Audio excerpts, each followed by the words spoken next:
Thanks for joining us at xm.com for the special report. We'll be having a look at Bitcoin today. I'm Christina Marujos. With me today is lead investment analyst Rafi Boyajian. Although Bitcoin has been dubbed digital gold, we have also seen it have a positive correlation to the moves in equity markets. So now that Bitcoin is gaining ground again, Rafi, investors are trying to decipher whether it's mirroring gold's geopolitical resurgence or the rally on Wall Street. But does it really boil down to one or the other?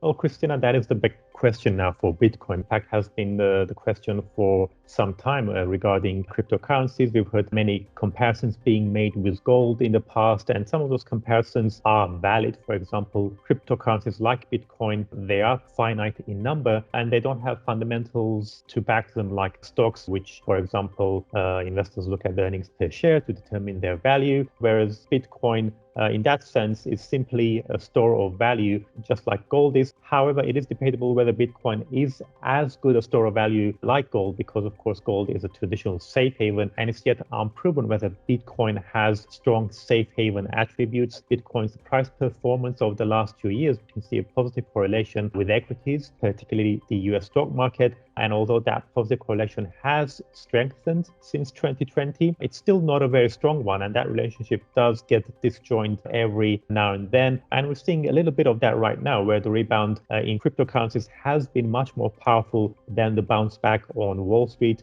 and has been somewhat resembling the latest rally in gold. Now, we know that gold is being propelled higher by tensions in Ukraine amid the real threat of an imminent Russian invasion, but the precise price movements don't quite add up for Bitcoin when it comes to the Ukraine headlines. So in terms of what's boosting cryptocurrencies, clearly the turnaround in risk appetite has lifted Bitcoin after that sharp downside correction from November till January. But there have been a few other headlines as well that have boosted cryptos. For example, despite several governments talking about banning cryptos or applying tougher regulation, very few have done so, and some countries like El Salvador, for example, have even adopted Bitcoin as their official currency. In fact, Bitcoin is becoming more and more popular as a method of payment by consumers and as a valid asset class for portfolio managers. So although there are some similarities with gold, Bitcoin can't be quite classed as a safe haven, as it's defined by a host of different characteristics.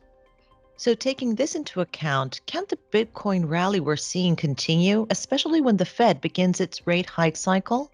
Well, it's going to be interesting to see what happens over the coming months, because we are now in a period where geopolitical tensions are heightened and monetary policy is being tightened in most major economies. It's quite possible that persistently high inflation and the Ukraine tensions keep gold elevated while stocks suffer another knockback. If cryptos follow other risk assets like equities lower in such a scenario, that would underscore the view that they are not safe havens. However, equities have so far proven to be fairly resilient to all the different headwinds. And if we see inflation ease a little over the coming months and subsequently fears about an over-aggressive Fed also begin to subside, we could see the latest upleg in Bitcoin stretch further up.